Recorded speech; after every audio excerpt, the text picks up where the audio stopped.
구독, 좋아요, 멤버십 가입 부탁드립니다. 예, 이제 이 대선과 대선 전에 이 개헌 정국이 다가오면서 이 각 정치 포스트가 정말 하루에 그 모든 뉴스를 다 체크하지 않으면요. 저 인간이 어떻게 이런 말을 하고 있지? 막 그냥 지금 정신이 없는 거예요. 이 개헌과 내년 대선에 맞춰가지고 자기들 입장들을 막 바꿔야지 이게 막 동맹도 하고 막 연합도 하고 야합도 하다 보니까 하루아침에 막 입장들이 바뀌어 나오고 툭툭 튀어나오니까 요즘 특히 이제 저같이 이 뉴스를 많이 안 보는 그 사람은 좀 따라가기가 힘들 정도로 마음껏 지금 말 바꾸기를 해대고 있습니다. 물론 이제 그 중에서 이제 이 역시 대표적인 인물은 이준석인데 이제 제가 이것만 먼저 가져왔는데요. 이 한국경제, 이 전경련 기관지입니다. 한국경제의 대주주가 전경련이에요. 사설 경제민주화 허상 지적한 이준석 합리적 대안 기대한다요. 이게 이제 6월 14일자 한국경제에 인터뷰를 했는데 그냥 인터뷰보다는 지금 이 사설이 더 나을 것 같아서 가져왔는데 이준석 자기 입으로 김종인식 경제민주화에 동의하지 않는다. 파격 발언을 내놓았다. 또 하나의 묵직한 하루다. 이거는 제가 알고 있는 이 10년간 봐온 이준석이 아니에요. 지금 이 얘기하는 거는. 제가 알고 있는 이준석은 경제민주화를 노래를 불렀고 김종인, 유승민 꼬뭉처럼 따라다녔단 말이에요. 이게 한 달, 두 달 전에까지만 해도 이게 그런 사람이 누구한테 다 물어보세요. 여기 있는 사람한테 이준석은 경제민주화 이건데 어떻게 당대표 되자마자 나는 경제민주화에 동의하지 않는다. 이런 말이 나오는 것도 황당한데 이런 말이 나오면은 이거는 지금까지 이준석이 친좌파 성향이었던 것 때문에 지지를 했었던 사람들이 문제를 삼아야지. 너 지금까지 친재벌이 아닌 경제민주화 노선을 걸어와서 내가 지지했었는데 너 왜 이렇게 말이 바뀌었냐? 이거 누가 물어봐야 됩니까? 좌파 쪽에서 이거를 질러야 되는데 안 질러. 그냥 넘어가 버려. 결론부터 얘기하면 뭡니까? 지금 이자들은 경제민주화니 무슨 친재벌이 관계가 없어요. 이자들이 이준석에게 원하는 거는 지금부터는 탄핵만 파묻어주면 되는 거예요. 이준석이 위해서 재벌 찬양을 하든 말든 관계가 없어요. 무조건 탄핵만 파묻으면 되기 때문에 다른 것들은 다 눈 감아준다는 겁니다. 이게 지금. 이건 예를 들면은 좌파 아니면 김종인이나 유승민도 이건 말이 안 되는 얘기지. 근데 그냥 파묻어 버리잖아요. 이런 얘기를 하더라도. 미션이 오죽 박근혜 석방반대 탄핵 무덤에 파묻는 거. 그러니까 나머지 거짓말하고 쇼하는 건 다 넘어가 준다는 얘기입니다. 이게.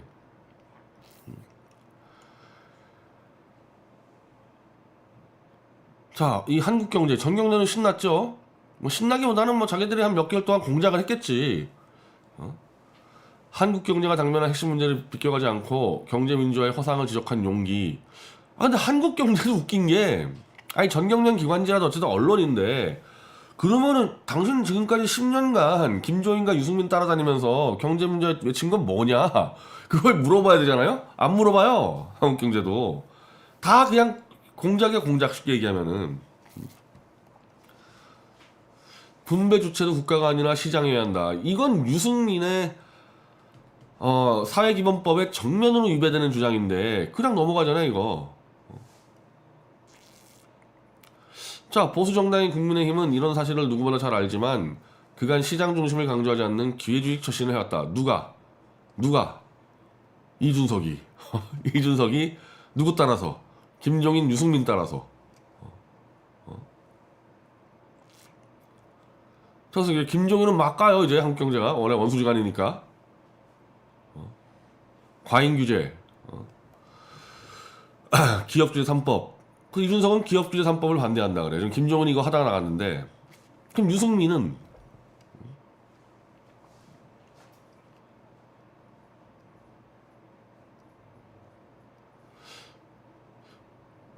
자, 이 대표는 30대 보수 정당의 간판이 됐지만은 뭐 정체성을 의심하는 뷰테스를 겪지 않은 존재인 게 사실이다. 주로 이제 정체성이죠. 탄핵 찬성을 빼더라도 김종인, 유승민 따라서 친문 좌익 선동을 너무 많이 했기 때문에 그 정체성을 의심하는 건데 그의 소신 발언 그러면은 지금 김종인과 유승민 관계가 어떻게 된 거냐라고 물어야 되는데 한국 정치가 안 묻는다는 얘기 뭡니까? 이미 양해가 됐다는 얘기죠. 다 조중동 틀에서 정경련하고 유승민, 김종인, 이준석 간에 양해가 됐다는 얘기예요. 이거는 다 쇼예요. 다 쇼고 다 공작이고. 자 이거 보십시오. 이게 제가 2012년도에 쓴 기사. 2012년도 뭡니까? 이거 대선 전에 이때 이준석이 보여준 딱 1년 정도의 정치가 그냥 막무가내의 친문 좌익 선동이어서 이게 도저히 안 되겠다 싶어가지고 우리가 쓴 기사인데 김종인, 이상돈, 이준석 합동 박근혜 공격 왜 공격한 줄 알아요 이때? 박근혜 대통령이 김종인을 영입할 때 김종인이가 이제 경제민주화로 자기가 다 휘어잡겠다고 들어왔는데 박 대통령이 봐도 이건 말이 안 되니까 슬슬 이제 막 이한구중 내보내가지고 김종인에게 제동을 걸었다고요. 경제민주화 안 된다. 이렇게 되니까 김종인 패거리들 바로 김종인, 이상돈, 이준석이 합동으로 박근혜 대통령을 협박할 때였어요. 이때가. 그리고 이준석이는 이때 김광진과 어울리고 뭐 할 거 다 했죠. 자, 이 시기에 이제 대선 앞두고 왜냐하면은 박 대통령이 경제를 모르는 사람도 아니고 정통적 지지층이 빠져나가니까 이 김종인 때문에 그래서 안 되니까 이제 경제민주화 거리를 좀 발언을 심상하게 뒀고 특히 이제 이한구를 앞세워가지고 이제 많이 이제 이 경제민주화를 공격을 했었죠. 그러니까 이제 김종인이가 불쾌함을 내비치며 한 두 번인가 뭐 삐져가지고 안 나오고 그랬어요. 두 번인가 안 나타나고 뭐 이랬었거든요. 근데 박 대통령이 또 찾아가서 뭐 달래고 그래가지고 뭐 대선까지 갔었는데 근데 이렇게 되니까 이제 이상돈하고 이준석이 이제 박근혜 대통령을 공격을 하기 시작하는 겁니다. 이 대선 한 두 달 앞두고 새누리당을 비상 상황으로 몰아넣은 인물에는 김종인, 이상돈 외에 또 있다. 젊은 김종인. 그러니까 이 당시에 이준석이 젊은 김종인, 경제민주화 전도사 이준석. 경제민주화 노래 부르고 다녔다니까 이준석이 이때. 과거사 문제로 박근혜 후보를 공격하고.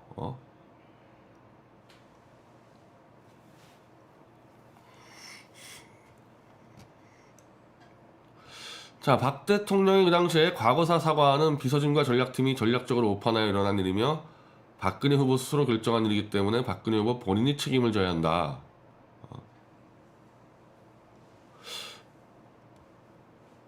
자, 이게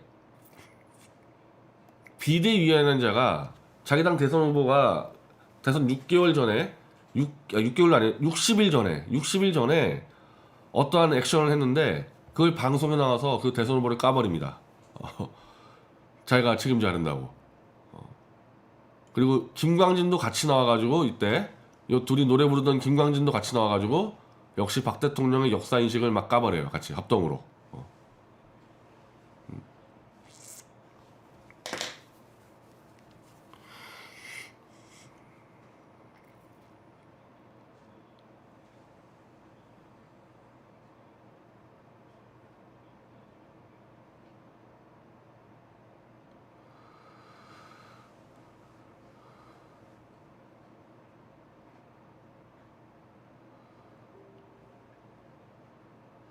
그리고 이제 NLA 관련 논쟁. 이 NLA 문제가 이제 이때 이제 이 이슈가 돼가지고 저하고 진중권하고 막 붙었을 때 아닙니까? 자, 이 당시 김경재 기획특보 NLL은 우리 영토이며 군인들이 목숨 걸고 피 흘리며 싸우는데 정치인들이 우리 영토가 아니라고 하는 건 옳지 못한 행위. 문재인은 NLL 관련 입장을 밝혀라. 이렇게 얘기했는데 이준석이 이때 이준석은 1, 2차 은평회전은 참여정부가 승리를 이끌면서 확고하게 지켜냈기 때문에 아무런 문제가 없다. NLL은. 이 당시 박근혜 대통령 쪽은 문재인과 노무현이 NLL을 못 지켰다, 팔아넘겼다 이러고 있는데 이준석은 문제 없다. 그러니까 완전히 그냥 저쪽에서 선거운동 해버리는 거예요. 문재인 쪽에서. 이런 정도로 박근혜 후보를 공격을 했어요. 경제민주화, 역사인식, 이 안보 관련해서.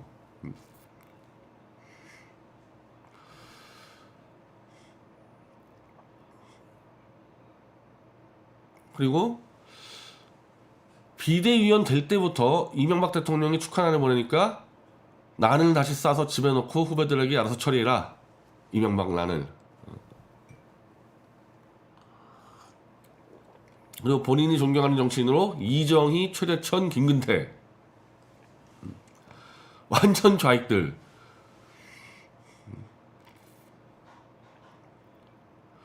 그리고 전욕 배신자 김문수 풀려보여. 요즘 전욕이 또 이준석 찬양한다면서요. 참 배알도 없어요.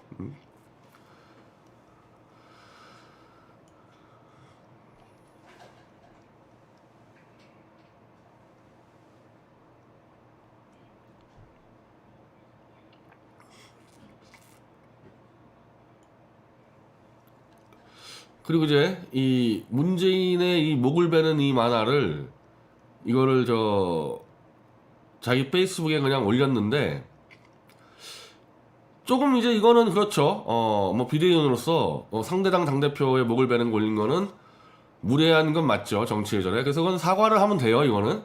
아, 내가 못 봤다 만화를. 내가 그린 것도 아니고. 그러면 되는데 그 유명한 사진 이거 공항까지 찾아가가지고 이거 엎드려 비는 거 이것도 정말 황당했죠. 이것도 이 당의 이 문재인은 저쪽 당의 당대표고 이준석은 이쪽 당의 비대위원인데, 아 내가 실수했다, 당신 모달라는 거 확인을 못하고 만화 올렸다, 미안하다, 끝 이래야 되는데 여기 가서 또 90도 인사합니다 이거.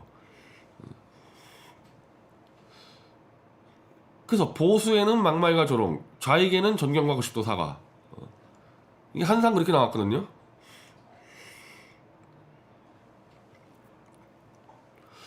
자, 그럼 이렇게 지금까지 왔는데, 이게 지금까지 입장이 바뀐 적이 한 번도 없어요. 이렇게 항상 작용하식으로 왔는데 갑자기 나는 경제민주화를 동의하지 않는다.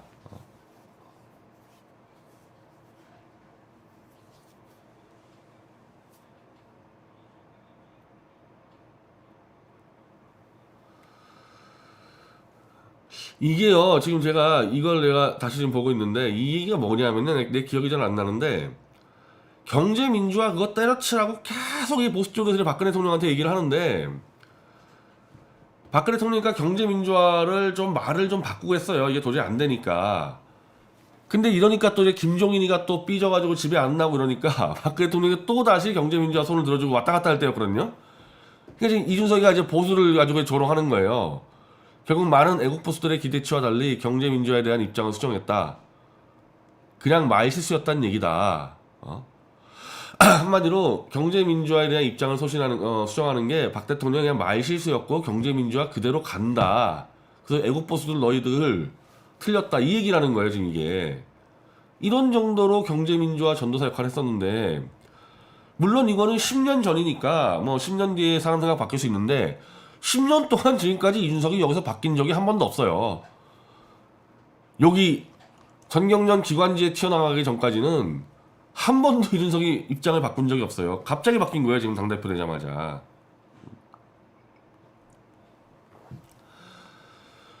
자, 우리 유승민이, 김종인 그렇다 치고 유승민이 사회적 경제 기본법 만들어서 제목 그대로 문재인 뺨치는 사회주의 법안. 문재인이 낸 법안하고 똑같습니다. 유승민 낸 법안하고. 이게 2015년도인데 이게 박근혜 대통령과 유승민이 결별이라고 하면 웃기는 얘기고, 박 대통령이 유승민을 멀리하게 된 결정적인 계기가 이 법이에요. 이 법의 취지는 뭐냐? 자, 간단한 얘기입니다. 정부가 사회적 기업, 협동조합, 마을기업, 자활기업, 농어촌 공동회사 등을 육성하기 위해 세금을 다 풀어.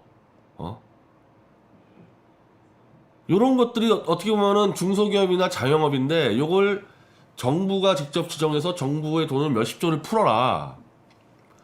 이런 거 제일 많이 하는 자가 누굽니까? 이거 실제로 서울시에서 이렇게 할 때 박원순이가 이런 식으로 해가지고 세금 다 털어먹었잖아요. 그리고 문재인도 지금 이 법을 이 당시에 냈었고,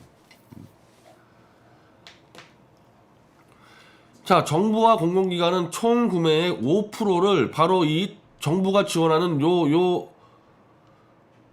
이걸 뭐라고 표현하나? 요 사회적 경제 조직의 우선 구매라. 총 구매 금액의 5%를 사회적 기업, 협동조합, 마을기업, 자활기업, 농어촌 공동회사에 먼저 구매를 해라. 그럼 정부의 이 총 구매가 정부 예산이 뭐 한 300조, 400조 되니까 그 중에 구매액이 뭐 인건비 다 빼면은 뭐 100조에서 200조 사이 좀 된다 쳤을 때 한 200조라 그러면은 5%면은 10조. 최소한 정부와 공공기관의 총 구매 금액의 한 10조를 이런 데다가. 근데 사회적 기업 협동조합 이런 거 주로 누가 만들죠? 좌익단체가 만들잖아요. 왜냐면 보수는 이런 거를 해본 적이 없어. 기업이면 기업이고 시민단체면 시민단체지 기업과 시민단체를 섞어가지고 해먹는 거를 보수는 해본 적이 없어요.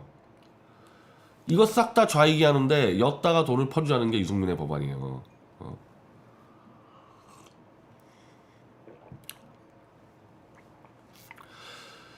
그래서 결국 이게 왜 보수가 반대하느냐? 이렇게 되면은 일반 중소기업과 자영업자들이 죽어난다.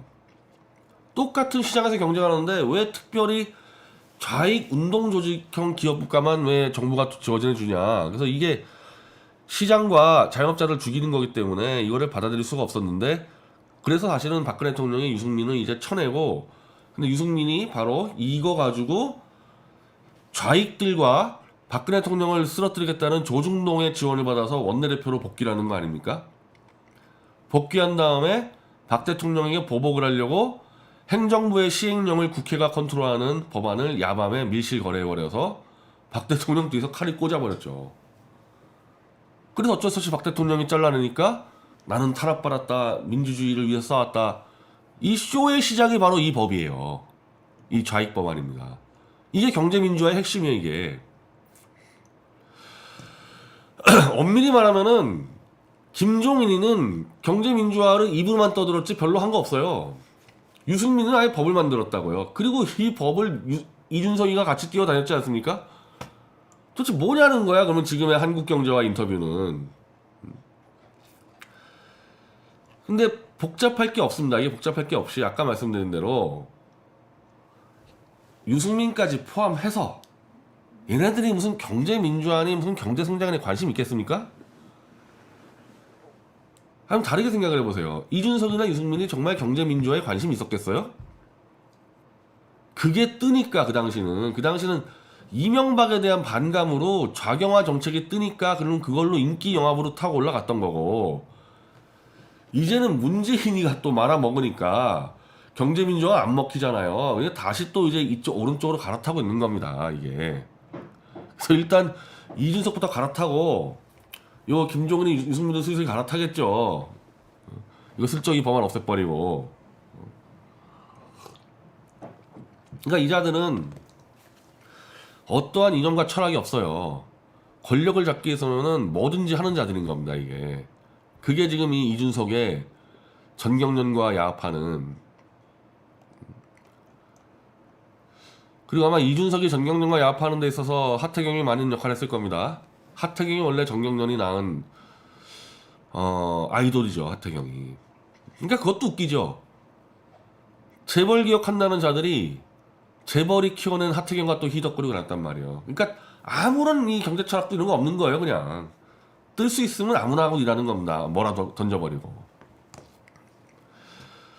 그 이제 이거에 대해서 이제 자, 그럼 이준석이가 이 경제를 이제 전경련이 하자는 대로 그대로 따라가고 있고, 통일내에서는 뭐 그냥 상식적으로 아니 자유통일 수통일밖에 더 있냐, 이러니까 뭐 또 조갑제가 또 이제 보수 난내 해가지고 막 찬양을 하는데,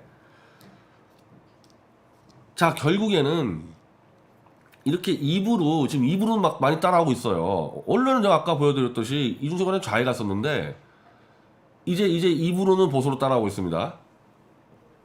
그래서 결국 제가 얘기했듯이 이준석을 쓰러뜨리려면은 이 태블릿과 탄핵무효 이게 아니면 안 된다는 얘기예요. 이제 이게 아니면 안 된다는 얘기예요. 이준석이는 이제 좌우는 의미가 없어요. 무조건 이거 막으로 들어왔기 때문에 보수화를 해야지 이거 망대 편하죠. 이제 보수화를 해버렸잖아요. 그럼 이거 말고는 이준석과 붙을 일도 별로 없단 말입니다. 그래서 지금 이준석과 이제 대립각을 세워서 정당 창당하는 이제 정광훈 목사의 국민혁명당은 목숨을 걸고 이 태블릿과 탄핵무효로 밀어붙여야 되는 거예요. 이준석 좌익이다? 아 이거 전경련이 보장해 주는데 아, 좌익 아니다.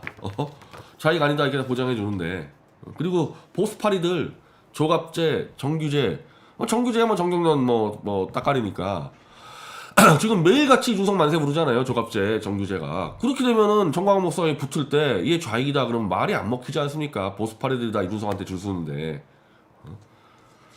이거밖에 없다니까요. 한번 해보세요. 한두 달 동안에 이거 없이 이준석 깰 수 있는지.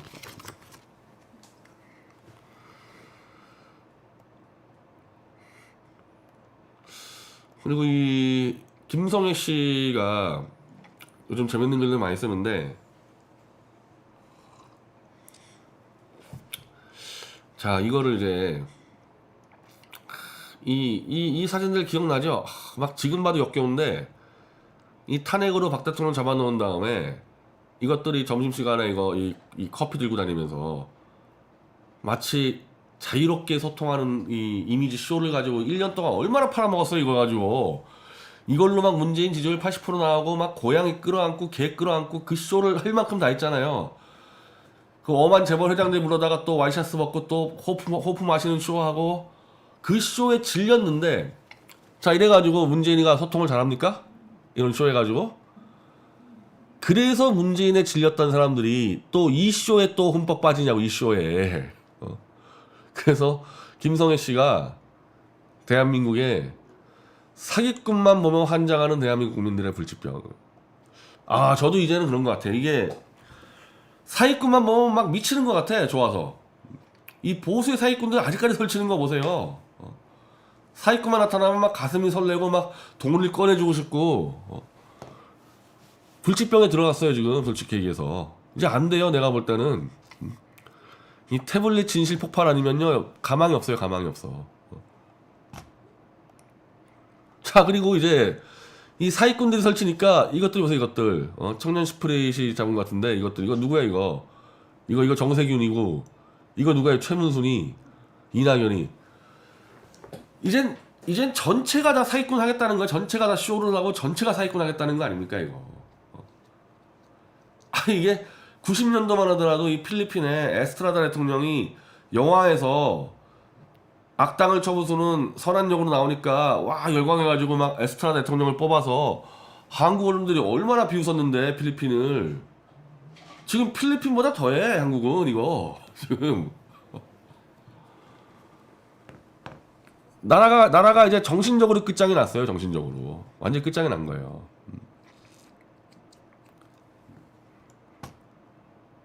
제가 그래서 참 이거 하나를 꺼내드리고 싶은데 지금 이제 박정희 대통령이 잊혀지죠. 이분 이거 이 농번기만 되면 이거 막걸리 싸들고 가가지고 이 농촌 휘도는데 이거를 좌익들도 쇼라고 얘기는 못해요. 왜냐하면 박정희 대통령은 농부들보다도 이 논두렁 앉아가지고 막걸리 마시는 걸 더 좋아했기 때문에 좌익들도 박정희 대통령한테 이걸 쇼라고 얘기 안 합니다. 이거. 그리고 직접 들어가서 다 해요 농사를.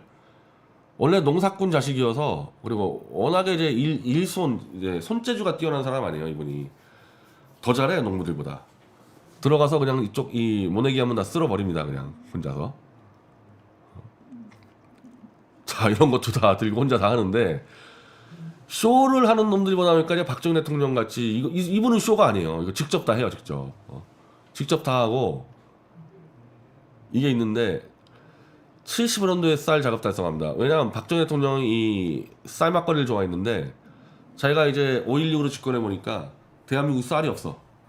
그래서 쌀 막걸리를 그렇게 좋아하면서도 쌀 막걸리를 금주를 시켜버리고 막걸리를 이제 밀가루로 마시는 거예요. 이제 미국산 밀가루 가지고 먹고 하다가 14년간을 미국산 밀가루를 먹다가 딱 75년도 됐을 때 쌀 작업자주고 되니까 이때 다시 이제 쌀 막걸리 먹습니다. 박정희 대통령이.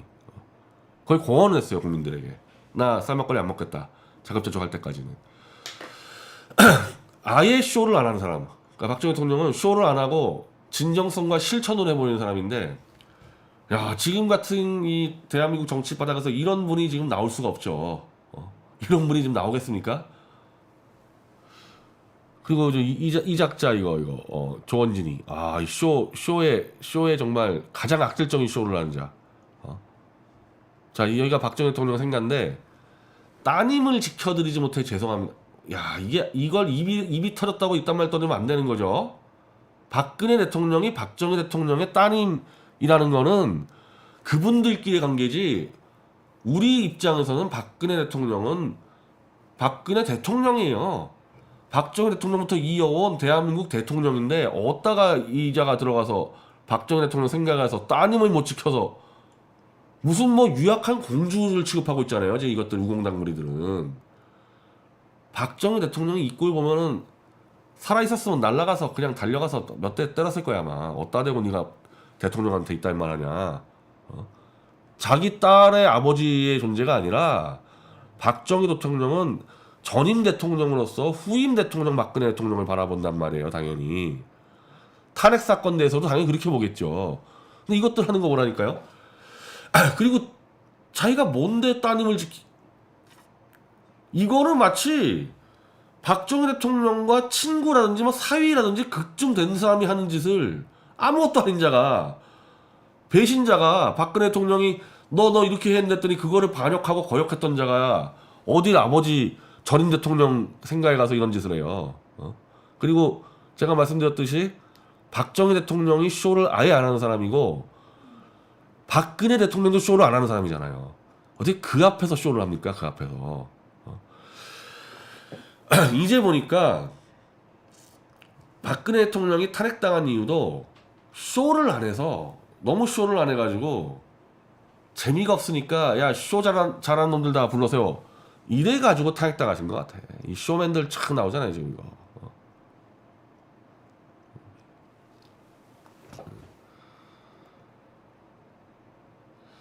자, 이제 쇼의 시간은 끝났고, 이제 이준석이 쇼의 시간은 끝났고, 이제 현실의 시간이 오는데,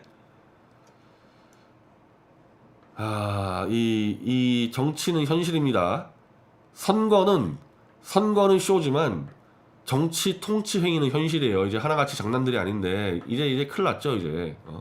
자, 그렇게 이준석을 찬양해왔던 언론들이 이제 하나둘씩, 왜 찬양도 지겨우니까 이제 하나둘씩 얘기 나오는데, 가장 먼저 얘기 나오는 게 공직자 시험을 엑셀로 치겠다. 당연히 기자 입장에서는 엑셀이 공직자의 자격이 필요한가? 문제제기할 수밖에 없죠. 엑셀이 공직자의 자격인가요? 능력만으로 뽑겠다는 취지 아닌가요? 자, 이거는 조중동이 이준석 가짜 신드롬으로 광풍을 몰아치지 않았으면요, 이거 하나로 이준석은 떨어졌어야 될 사안이에요.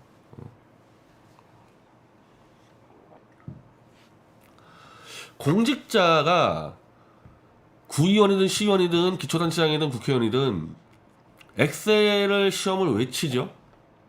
여러분들 엑셀 사용합니까? 회사에서 사용하는 분들이 계실 텐데, 저는 이제 미군 재무병이니까 저는 그때 마이크로소프트 처음 나왔을 때 썼죠, 엑셀을. 우리는 뭐 재무병들은 저거 없으면 일을 못하니까. 그러니까 우리는 뭐 2년간의 엑셀의 달인들이 되는데, 제가 미군 부대에 나온 다음에 엑셀을 써본 적이 한 번도 없어요. 그때 20대 중반에 미군 부대에 있을 때 2년간 있었을 거 말고는 제가 지금까지 한 번도 엑셀을 제가 써본 적이 없다니까요. 왜 그러냐? 회사에 대부분 재무 담당하는 데를 엑셀 쓰잖아요. 저는 군대에서 재무병이니까 쓰는 거고, 미디어치가 직원이 뭐 5명에서 10명 왔다 갔다 했는데, 재무하는 친구들이나 뭐 아니면은 뭐 독자 관리하는 애들, 그거 아닌 사람은 왜 엑셀을 씁니까? 일반 기자가 엑셀 쓸 일 있어요? 아니면 저같이 대표나 뭐 이런 사람이 엑셀 쓸 일 있어요? 엑셀을 쓸 일이 없어요. 그러면 지금 선출직 아닙니까? 이게 선출직이면은 다 장들이에요, 장들. 심지어 구의원도 장이고 시의원도 장이고 국회의원도 장이고 기초단체장도 장이고 다 선출직 얘기를 하고 있는데 선출직 당선자가 엑셀을 왜 두들기고 있죠? 제가 엑셀을 두들겼을 때 제가 그때 상병 때까지만 제가 엑셀 두들겼어요. 상병 때까지만. 제가 병장 됐어도 엑셀 안 건드렸어요. 병장이 돼도. 병장은 제가 사무실 치부하기 때문에 이제 이 외부 거래처하고 뭐 거래 협상하고 그러기 때문에 엑셀 다 밑에 들 맡겨버리고 하는 건데, 아니 병장도 안 건드는 엑셀을 국회의원이 엑셀을 왜 만지고 있어? 이걸 지금 시험 치겠다는 거 아닙니까? 이거를 컴퓨터 활용 능력을. 구청장이 엑셀을 왜 만지고 있어? 엑셀을 구청장이 엑셀로 만들어 온 거를 보면 되지. 이 진대재 전 삼성전자 사장이 노무현 때 정통부 장관이었는데 딱 들어가니까 이 모든 국무회의하고 이 정통부에서 한글 가지고 막 발전하니까 이제 삼성에서 이제 다 끈 게 있잖아요. 야, 안 된다. 이 정통부는 다 바꿔. 파워포인트로. 그래서 파워포인트를 쫙 보급해가지고 정통부가 이제 발제하는 국무회의 때 파워포인트로 그냥 막 쫙 쐈다는 거예요. 노무현이 앞에서. 노무현은 뭐 한글도 못 다루는 자인데 그거 보고 노무현이 뒤집어져가지고 삼성만 나타나면 노무현은 기어다녔다는 거 아닙니까? 와, 이런 위대한 삼성, 이 촌놈 노무현이. 그래서 한미 FTA하고 뭐 삼성이라 그러면 난리 난 거 아닙니까, 노무현이가. 근데 그 파워포인트가 지금 어떤 꼴 난 줄 알아요? 지금 미국의 이 IT 인류 기업들은 워낙 이 2010년도까지 파워포인트 광풍. 왜냐면 투자 협상할 때 파워포인트로 쏘고 들어가니까. 그건 한국 벤처도 마찬가지거든요. 이거는 실력을 키울 시간에 그냥 파워포인트 디자이너부터 해가지고 완전히 무슨 다큐 감독도 아니고 CF 감독도 아니고 그런 일들을 하는 거예요, 이제 벤처 사업가들이. 그래서 2010년도 이후부터 미국의 IT 기업들이 파워포인트 쓰지 마라. 그거 꾸밀 시간에 진짜 일을 해라. 그거 파워포인트 하나 꾸미는데 2박 3일 걸려버리니까 사내에서는 그냥 메모에서 읽어. 파워포인트를 안 쓴다는 거 아닙니까, 지금 미국의 인류 기업들이. 한마디로 실질적으로 일을 해야 되지 그걸 꾸미는 능력 필요 없다. 이 리더가 될 때는. 자, 그런 상황인데 대한민국 국회의원들한테 엑셀을 시험 친다고, 서울시장 후보, 경기도지사 후보들한테 엑셀 시험 치겠다고. 왜 이런 말씀 나오고 있습니까? 한 번도 일을 안 해본 거예요. 공직도 안 해봤고 자기 민간 영역에서 일을 안 해본 거예요. 혼자 엑셀 가지고 했나 보지. 혼자 엑셀 가지고 조직을 못 그려봤을 테니까. 5명짜리만 직원 있어도 엑셀 쓸 리 없어요, 조직의장은. 그러니까 혼자 그냥 건달처럼 혼자 하고 다닌 거예요, 이거 분명히. 할 줄 아는 게 엑셀밖에 없겠지. 그리고 아마 돌아다녀 보니까 국회의원들이나 이런 사람들 엑셀을 못 하겠죠. 왜? 엑셀 다룰 일이 없으니까. 이거다. 다른 놈들 못 하는 거 내가 잘하는 거 엑셀. 그걸로 승부 걸자. 그 마인드에서 나온 거예요, 이거는. 저도 엑셀 하냐 물어보면요, 상병 만호봉 이후에 제가 엑셀을 다룬 적이 없다니까요. 상병 만호봉 이후에. 그게 언제야? 95년 6년도 이후에 엑셀을 다뤄본 적이 없어요. 만약에 이준석이 나한테 물어보면 엑셀 할 줄 알아? 저 못한다고 얘기해야 돼요. 안 해봤으니까. 제가 했을 때 엑셀하고 지금 엑셀하고 차이가 크잖아요. 그러면 저는 공직자 자격 박탈? 제가 재운영할 때 엑셀의 달인이었는데 이제 20년간 필요 없어서 안 쓰고 있는데 저는 공직자 자격 박탈되는 거 아닙니까? 엑셀 못한다고? 이제 이런 거 하나하나가 이제 다 이제 뭐 검증도 필요 없죠. 이건 그냥 끝장나는 거죠. 이거는 그냥.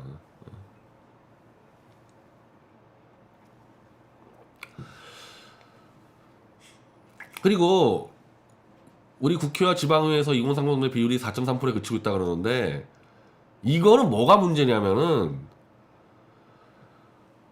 원래 2030 세대는 자기 영역에 있어야 돼요. 자기 일을 하고 있어야 돼요. 저한테 좀 젊은 친구, 좋은 똑똑한 놈 없으니까 그러면은 제가 이렇게 답합니다. 똑똑하고 젊은 친구는 자기 일 하고 있겠죠.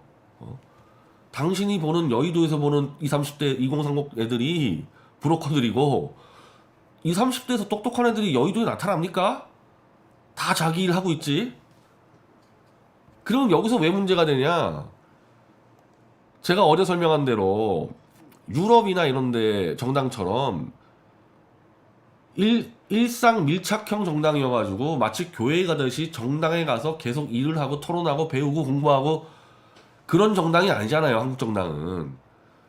왜 유럽에 비해서 20, 30대가 이거밖에 안 되냐? 유럽 애들은 교회 가듯이 정당을 가니까 정당과 정치와 정책을 배우는 거예요. 막 초등학교, 중학교, 고등학교 때부터. 그래서 그런 애들이 20대 때 구의원하고 시의원하고 하는 거고, 우리는 그 작업이 안 돼 있는데, 그게. 우리는 40대부터 하는 게 맞아요, 그러면은. 정당이 이 모양 이 꼴이면은. 기반이 없는데 억지로 20, 30대를 집어넣겠다. 바로 이준석 같은 사태가 벌어지는 거죠.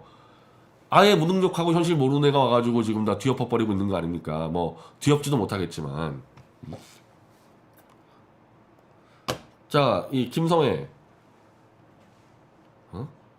야, 이게 이준석 방명록인데, 솔직히 말씀드려서 저보다 글씨 잘 씁니다. 저보다 글씨 잘 쓰는 거예요. 자, 요즘에 애들 이제 이 컴퓨터 치다가 글씨 잘 못 쓰는데, 자, 그런데, 이 김성애 씨는 이제 386세대예요. 아니, 그러면 왜 글씨체 제거 시험은 안 되고 컴퓨터 엑셀 제거 시험만 보냐? 글씨체는 시대에 뒤떨어진 것이고 컴퓨터 엑셀은 시대를 앞서가는 것이라서 그러냐? 글씨체 탓하는 건 낡은 정치인이고 컴퓨터 엑셀 미숙은 미래 정치인인가? 제가 말씀을 드릴게요. 컴퓨터 엑셀이야말로 제가 25년 전에 쓰고 안 쓴다니까요. 25년 전에 쓰고 엑셀을 안 쓰는데, 제가 정치인이 아닌 저도 어디를 가도 뭐 사인을 하든 뭐 방명록을 하든 이 글씨 때문에 제가 어마어마한 스트레스를 받아요. 이거 제가 글씨 쓰면요, 무슨 진짜 솔직히 어디 무슨 뭐 지진아가 와서 쓰냐 뭐 그런 얘기 나올 정도 수준이에요. 저는 글씨가. 왜냐면 너무 제가 이 생각이 빨라서 컴퓨터 탓으로 제가 어마어마하게 빨리 치는데, 이걸 손으로 쓰려고 그러면요, 이거 막 너무 힘들어요. 정신적으로 손 쓰는 게. 이 기다리지 못하는 거죠. 이 손 속도를 머리가 못 기다려가지고. 제가 감옥에서 편지 쓸 때 그 문체들 보면요, 문체를 잘 쓰고 못 쓰고 문제가 아니라 이 글 쓰는 게 스트레스라니까요. 자, 그러면 뭘 배워야 됩니까? 만약에 시험을 친다 그러면은 제가 25년 전에 쓰고 안 쓰는 엑셀을 보여야 됩니까? 앞으로 이제 구청장이나 국회의원이나 이런 거 하면은 하루에 한 번씩 이런 거 써야 되는데, 글씨체를 배워야 돼요. 차라리 글씨체 시험을 쳐야 돼요. 경필. 저희 초등학교 때 경필대회 있었거든요. 제가 초등학교 때까지 경필대회에서 입상을 했었어요. 근데 이게 그냥 막 빨라지면서 이제 글씨가 무너졌는데, 시험을 칠 바에는 엑셀보다는 글씨체가 낫다는 거죠. 글씨체가. 그리고 한자. 제가 일본에 가서 이 방명록을 쓰는데, 일본 정도만 하더라도 한자 몇 개 써주면 되거든요, 그냥. 근데 한자를, 저희 한자 배운 세대인데도, 이 컴퓨터 때문에 한자를 한 20년간 제가 이렇게 써본 적이 없죠. 다 변환시키잖아요. 그 한글로 한자를 변환시키니까. 아니, 요즘에는 이제 점점 더 심해지는데, 제 이름을 한자로 쓸 때 헛갈리는 거예요. 제 이름 한자 쓰는데, 희자, 제자 이게 헛갈려요. 하도 안 쓰니까, 이 변환시켜가지고.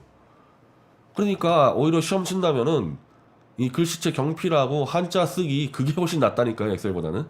그게 써먹을 게나 많지.